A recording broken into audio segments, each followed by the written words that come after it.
Last week's mock draft was so boring, I had to go and grow a mustache to keep up with how sexy this one's about to be. Welcome back to the Pylon Cam YouTube channel. It's your boy Mike.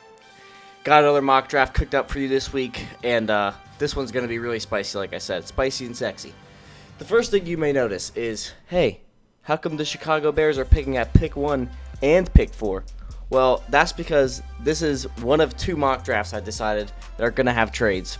I don't really like doing trades because definitely if from last year's draft, you can see how crazy the trades could get, and they really are just so whatever you want them to be. Like, anything could happen. A.J. Brown could get traded for a first-round pick. There could be like 18 trades in the first round. Literally anything could happen. So in this draft, there's two trades. I had the Bears trading Justin Fields to the Colts for their first-round pick, and before Colts fans freak out saying that's way too expensive, I don't like doing trade packages, like the details. I'll just give my thought process on it, because you have David Johnson and a second-round pick being traded for prime DeAndre Hopkins. So, like, there's really no way of knowing what could happen.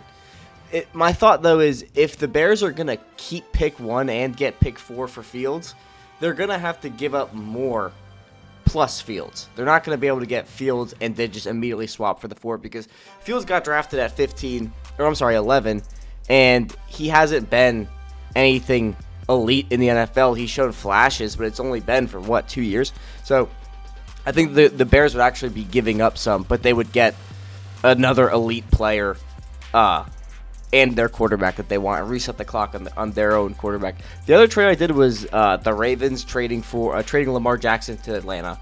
Atlanta has the cap space to give Lamar what he wants. Their owner also is just someone who likes giving out blank checks. So I had them trading Lamar to the Falcons for, like, let's just say 3 firsts. I think that's what it would cost. It definitely cost pick 8, 2 firsts. And then if the Falcons wanted to lessen the blow, they probably could throw in Kyle Pitts or some other play. I mean, the Falcons have a lot of work to do. Their O-line is starting to look pretty good. They need to replace a tackle, but they get their quarterback of the future. Anyway, with all that being said, let's go ahead and get into pick 1. Pick 1, I got the Bears. My QB1 is C.J. Stroud. I think that he's the safest prospect, and I'm not saying that he's my QB1 because he's the safest prospect. I just think that Bryce Young is going to measure out at like 5'10 and a half-ish, probably a little bit on the lower side of 5'10 and a half. And if he weighs in about $180, $185, like, he's not going to go number 1. I know it's stupid, and like it's not what, like, the talent is there for him to go number 1, but it's just the way that the league is. Like, someone that small has never been drafted this high, period. For them to go number 1 overall is just a complete anomaly, and just, you really do have to question his longevity. I think the talent is undeniable, but it really does make you wonder, like, how long is this kid going to stay in the league with his size? We're seeing players like Tua, and Tua is much bigger than Bryce Young, believe it or not, and look how much he gets hurt. Same thing with Kyler Murray, Russell Wilson, who are all much, like, thicker athletes than Bryce Young, and they're banged up all over the place. So, like, it's going to be tough for Bryce Young behind the Bears offensive line to stay on his feet, but we'll for this mock draft, we're going to give them Bryce Young. Pick 2 is the Texans, and they're going to go with C.J. Stroud. I do think, though, and I want to say this, because I guess it's a hot take, but not really. I think that after the Combine and maybe Pro Days, Anthony Richardson is going to be in talk for QB2, and I think he's going to be potentially the second quarterback off the board. I think it's just going to be one of those things, kind of like Zach Wilson, how he shot up boards. You see the Pro Day, you see the arm talent, you see in Richardson's case, it's not necessarily the arm talent, it's more of the arm strength and athleticism, but I think the same thing is going to happen. I could be wrong, but I'm pretty confident that he's going to be in the conversation. He's going to leapfrog Levis. Like, if Young is the unquestionable 1 and Stroud is 2, then Anthony Richardson could leap over both of them, I think. But I don't know. I think that it just could happen. It's something I was thinking about. But anyway, Cardinals, this is another trade back spot I thought of, but I didn't want to get too crazy with the trades. I also did have the thought of, instead of the Bears trading Fields, and I'm going to talk about why I traded Fields to the Colts at pick 4 in just a second.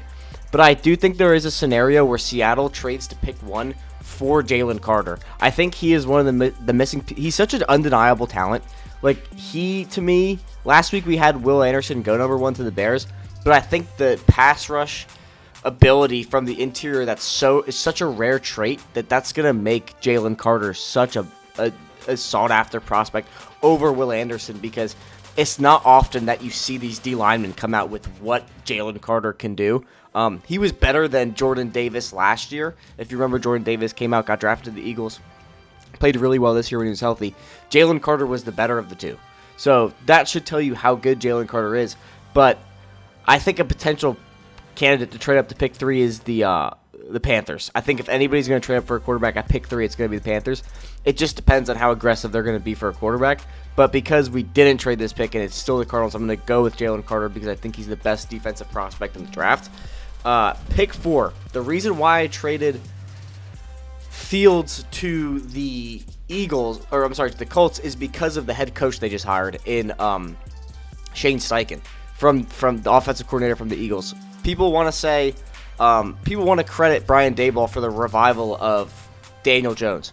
Shane Steichen and Nick Sirianni should be getting just as much praise for reviving, or not reviving because he wasn't in the league for as long, but molding Jalen Hurts into the MVP candidate that he was.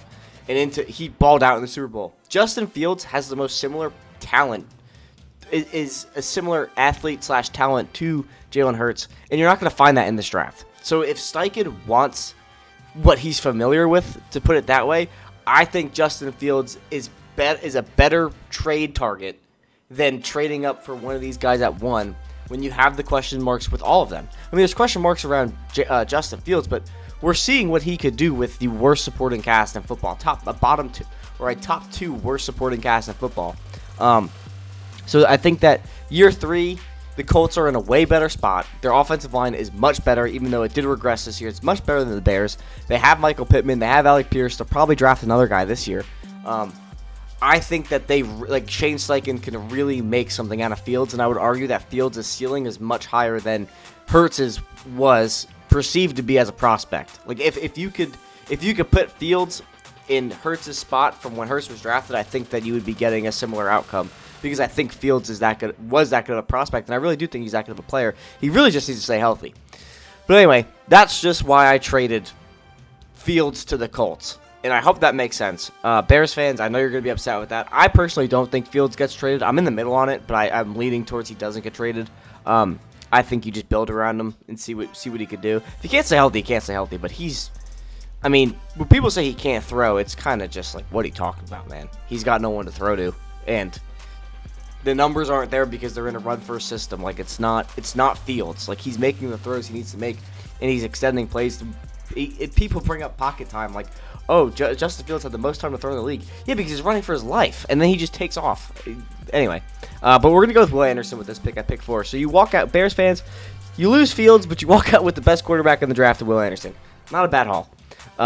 Pick 5, I'm going to go with Myles Murphy.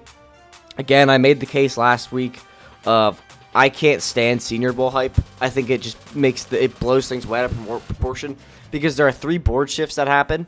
There's the initial board layout of during the college season. Then there's college playoffs where the board kind of shakes up a little bit, and throughout the season. That's the first shift. The second shift is after Senior Day, or Senior Bowl. And if you watch mock drafts, like, how many tight ends were in the first round before the Senior Bowl and after?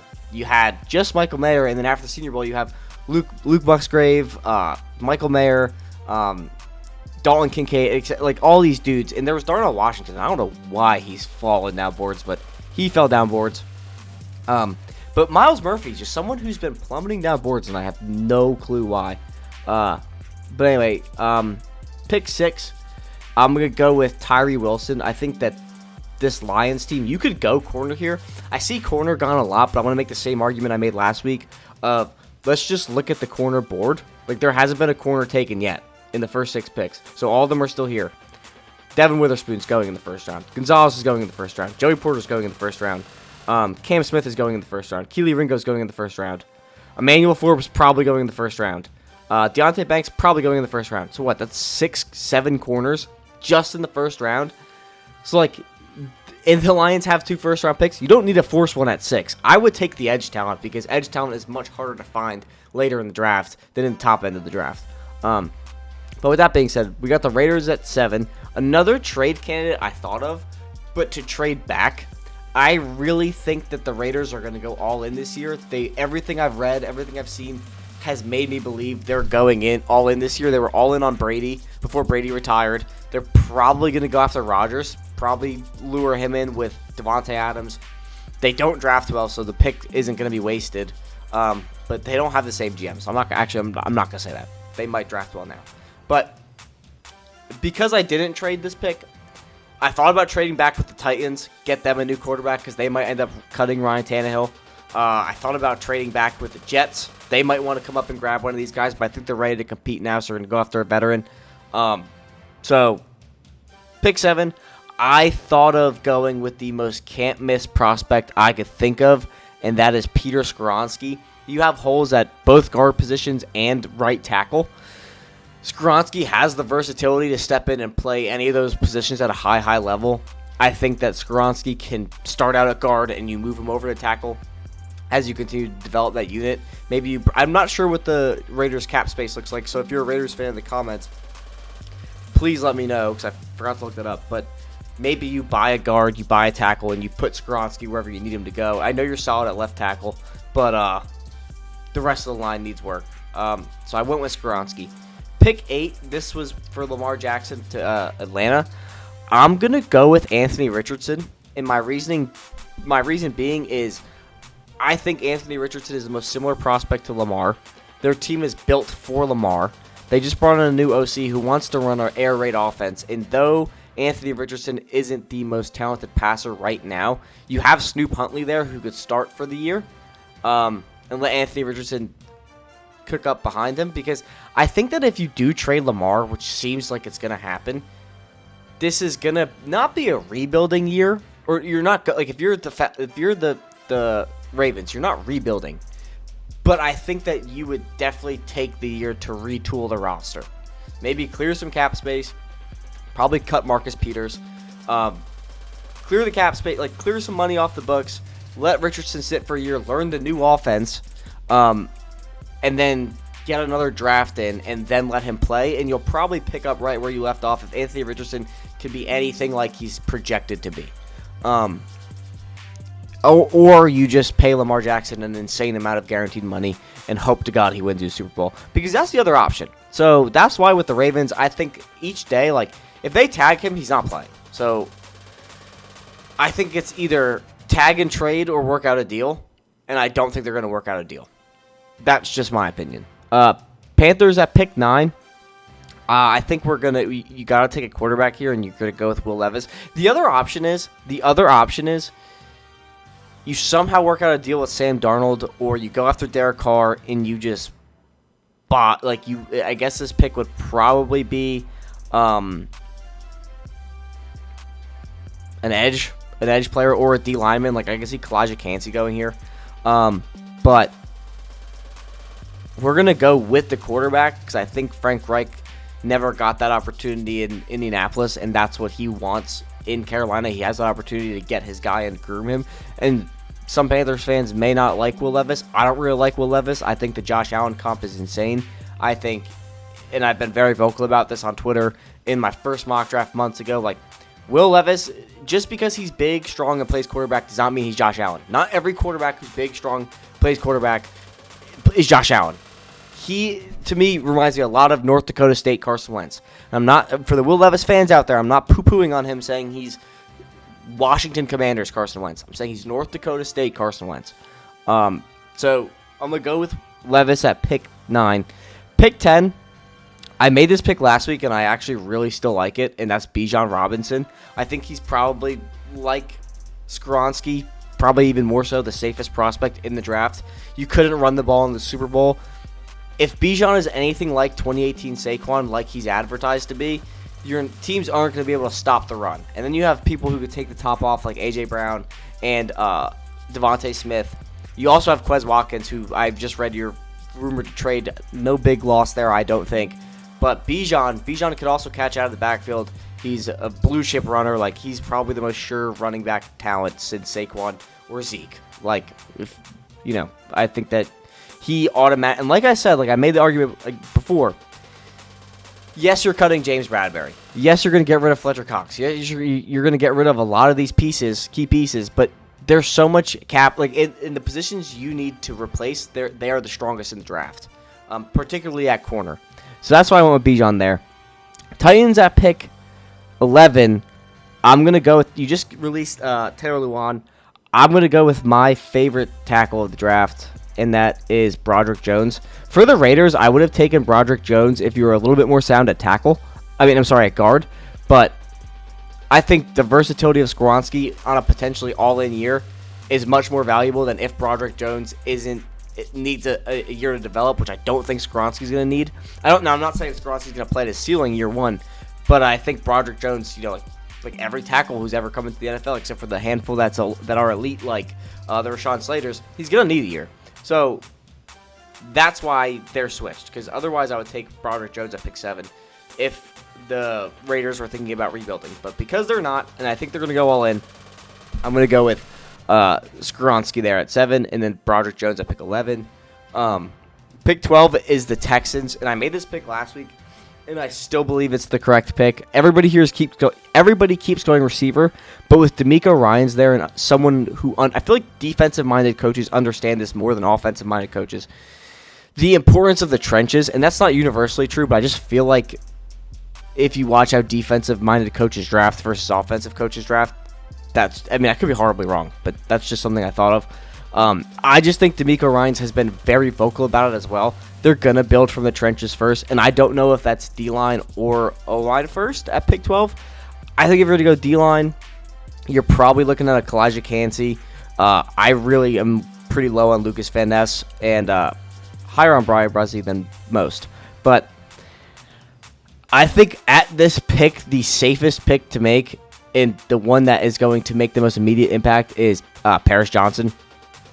Your right tackle is trash, and I believe he's a free agent. Juwan Johnson, maybe. I might be getting that confused with the Steelers, the Saints tight end, but he's trash. And I think that Paris Johnson immediately comes in and replaces him at right tackle, and you got your tackles to protect your quarterback, and especially if you're drafting. Oh no, you got C.J. Stroud. So, I was gonna say if you're drafting Bryce Young, you need to have that O-line shored up, make sure he's not a pancake. But anyway, pick 13 is the Jets. I think with all the tackles off the board, you definitely could go Anton Harrison. I think it's kind of high for Anton Harrison. I think you kind of just hope that Mekhi Becton stays healthy for more than 30 seconds this year, and you let him give it a run at tackle, put Vera Tucker back at guard, and yeah, run it with that. I think Vera Tucker is actually probably one of the most underrated players in the league.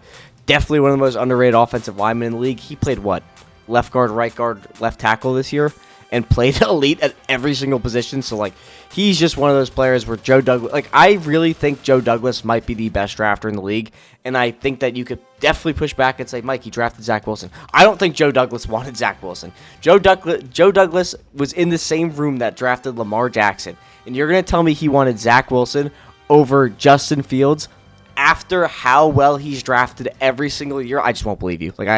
Until I hear it from Joe Douglas's mouth, I won't believe you.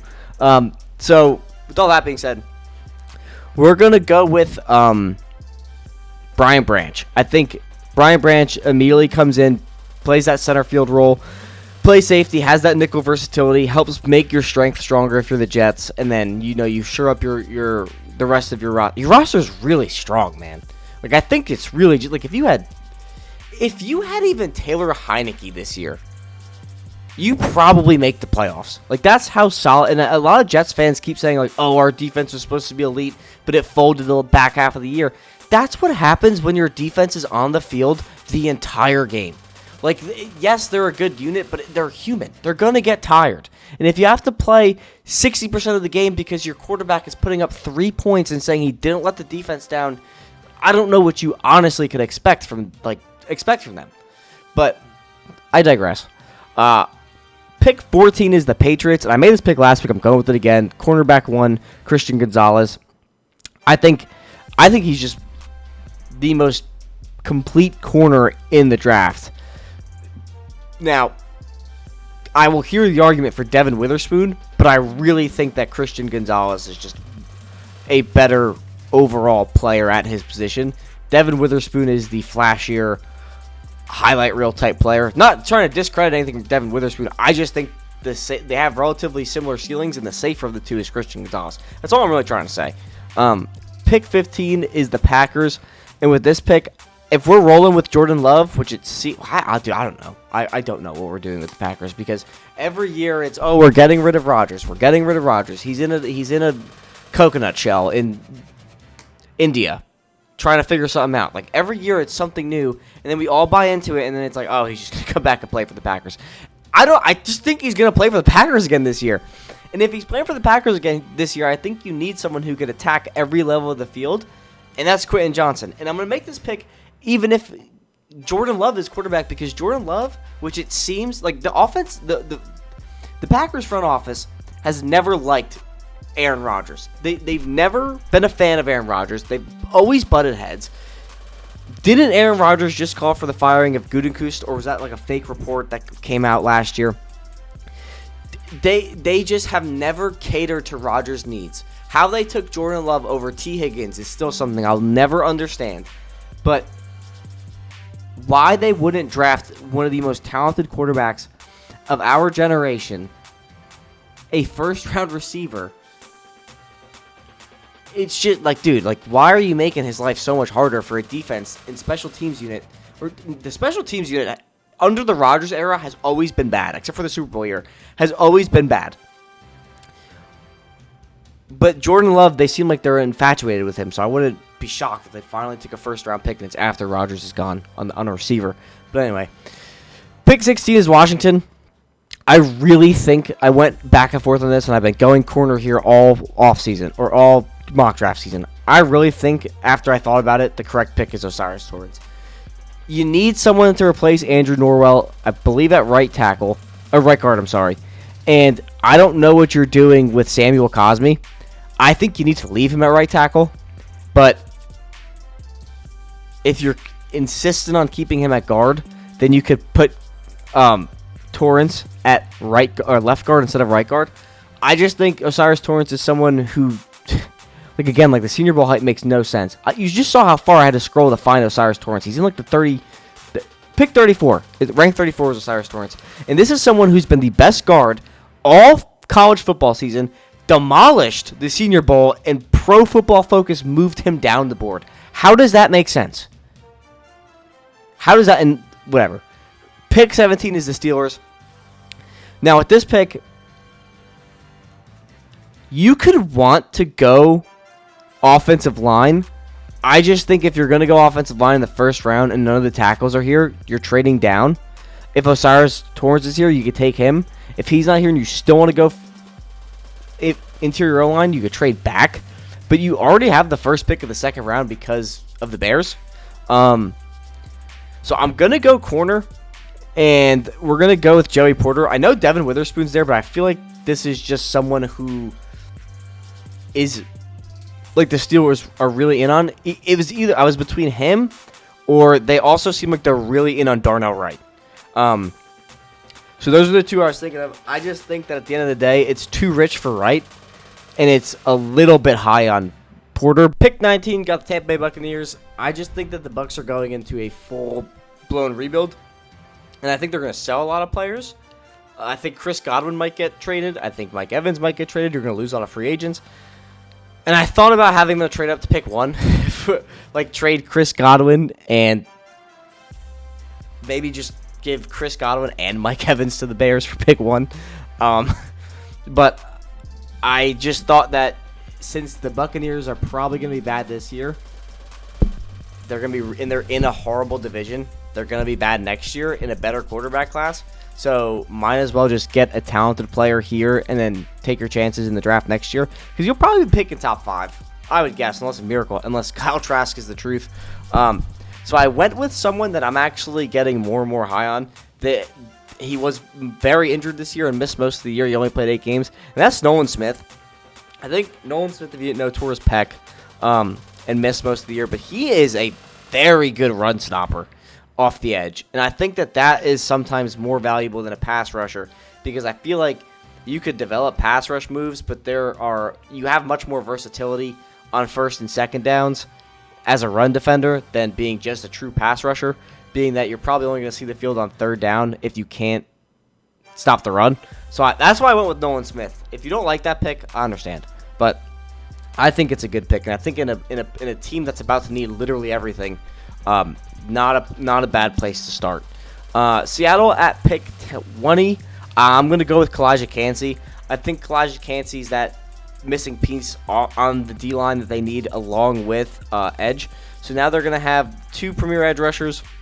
Kalijah Kancey, it was a very good at everything at Pitt this year. Graded out exceptionally well. Pass rushing from the interior. Good run stopper. Good size. I think he's just a very solid athlete that's going to come in and be very effective in the NFL. Pick 21 is the Chargers. And with this pick, since all of the tackles were off the board and I could take Anton Harrison here, I decided not to. I wanted to go with someone who could probably replace Keenan Allen. I don't think he's going to walk into the league and replace him, but Keenan Allen's probably not going to be on the team. You don't know how many games you're going to have Mike Evans for.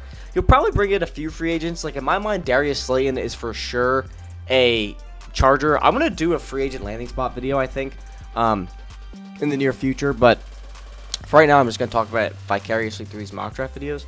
But I think you guys you get that Jalen Guyton replacement and a better Jalen Guyton and Darius Slayton, who's going to be a free agent from the Giants. I don't see them re-signing him.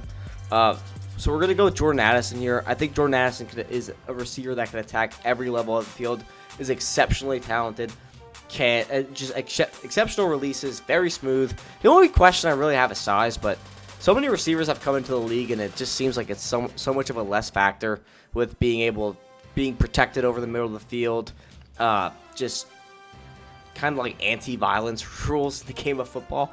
But anyway, Ravens back on the clock at pick 22, and we're going to get our Marcus Peters replacement, and that is going to be Keely Ringo from Georgia.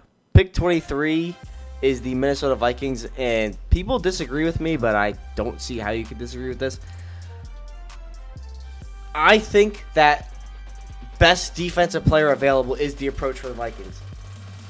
You let everybody carve you up this year. Thank God you had the firepower to win shootouts, but you're probably losing Dalvin Cook as well. That's why I think if you lose Dalvin Cook, maybe you just go Bijan if he's here. But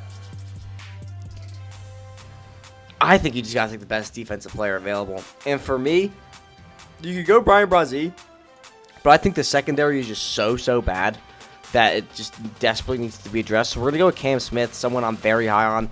I think J.C. Horn is probably one of the most underrated corners in the league. He kind of put up Pat Surtain numbers this year, and nobody's talking about it.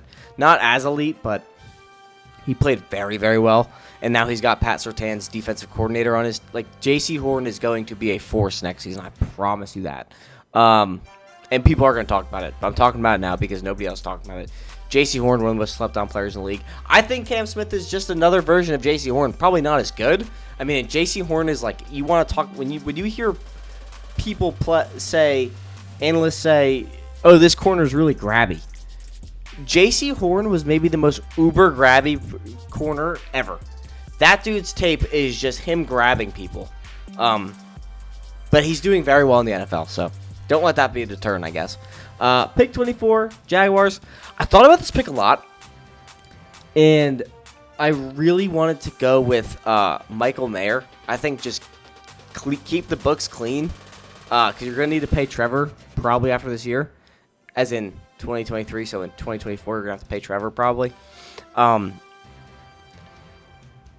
So I like Michael Mayer, but since Cam Robinson tore his ACL and was on the franchise tag, I think Anton Harrison is the pick. My ideal pick for the Jaguars is Broderick Jones, but he's not here. So, yes. New York Giants, pick 25. I think you got to go with Jackson Smith-Njigba. In my opinion, Jackson Smith-Njigba is the most certain lock to be a wide receiver 1 in this draft class. And I know people say, oh, well, he's slow. Oh, well, he's only going to play out of the slot. Oh, well, he's not going to test that well. Cooper Kupp primarily plays out of the slot, doesn't really play out wide, didn't test well, and isn't that fast. And he won a triple crown, or earned a triple crown in the NFL, and was the best receiver in the league last year, 2021. Yeah, 2021, not 2022. So I think that the slander against Jackson Smith and Jigba is only going to benefit a team that takes him later than he should have been drafted. And I think in this case it's the New York Giants. Especially, too, because he's an elite run blocker from the receiver position, and this is a very heavy run team. I think they were like the 3rd best rushing offense in the league. And, I mean, that could come in ways of blocking for the running backs or blocking for Daniel Jones. So, like, I think Jackson Smith and Jigba is the perfect pick for the Giants at pick 25. Jordan Addison, yes.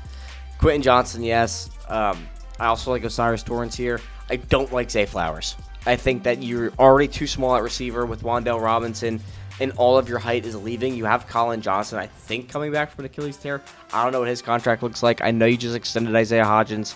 But yeah, I think Jackson Smith and Jigba is that missing piece. Like, he is going to be that guy for whatever team he lands on. I really do believe that. Pick 26 is the Cowboys, and I'm going to go with Zay Flowers. I think that Michael Gallup, he's not going to get cut, but he's on his way out. I mean, he just does not look the same since the ACL tear. And I was a huge Michael Gallup believer when he first came into the league after his rookie year. I think he had 1,100 yards or something as a rookie. Played very well, scored a lot of touchdowns, just has not been the same since. And I think Zay Flowers, you had CeeDee Lamb primarily operating at a slot with Amari Cooper there, and now that Cooper's gone and you have CD kind of lining up wherever you need him to be, Zay Flowers is going to be that elite threat out of the slot. But here's my thing with Zay Flowers that's different. He's like the 4th first-round receiver that I really don't... if I was a general manager, I wouldn't draft him this high. If I'm spending a first-round pick on a wide receiver, I don't want to spend a first-round pick on a wide receiver 2. And I think that Zay Flowers is a wide receiver 2 in the NFL. It's kind of the same thing when people were complaining and crying about Rondale Moore getting drafted late. Rondale Moore is 5'6", and we're complaining that he went in the 2nd or 3rd round. Dude, come on. That's just crazy, man. And people were saying, oh, it's crazy that Kadarius Toney went over Rondale Moore. Rondale Moore is 5'6", and you wanted him to get drafted in the 1st round. You are nuts. You are nuts. Zay Flowers isn't Rondale Moore. That's not what I'm saying. But I'm saying I wouldn't draft Zay Flowers in the 1st because I think he's nothing more than a wide receiver 2, and I don't think that is a crazy take. Pick 27 is the Bills. And I think with the talent left on the board, I think it's too rich for Steve Avila, the guard from TCU. Definitely like Schmitz here. I took him here last week. I'm not going to do it again this week. I kind of want to change it up a little bit. So we are going to go with Deontay Banks. I think Deontay Banks can... You saw Trey White take a step back. You were getting really poor corner play overall. I think Deontay Banks could come in and... I would expect Trey White to have a better year this year, being that it's a year removed from the ACL tear, not the year after the ACL tear. So I think him and Banks are really going to would really help shore up the secondary. And you got, what's his face, dude? My guy from Florida. Oh, dude, I'm forgetting. You drafted him in the 1st round last year. He didn't have the best year, but he'll bounce back. I can't remember his name. Drafted him in the 1st round from Florida. You know who I'm talking about. Bengals at pick 28, and we just don't want to see Eli Apple on the field anymore. So we could go with Darnell Wright, but again, I don't know if Darnell Wright really is a 1st-round pick. Definitely a 2nd-round guy, maybe later. And same with Dewan Jones, sorry. He's massive. He's 6'8", 6'7", something like that. But he just looks really slow. Like, I watched a few of his Senior Bowl reps. He just looks slow, man. Like, he just looks slow out of his stance. His first step is slow. But he's so big he can make up for it. But that doesn't usually translate well to the NFL. Sure, you're going to play really well at the Senior Bowl against players who aren't in the NFL and they're just coming out of college. But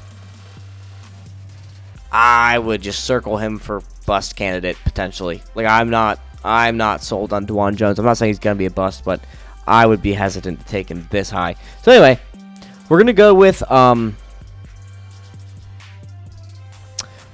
Emmanuel Forbes. I think Emmanuel Forbes is a first-round pick. I think he's really, really good.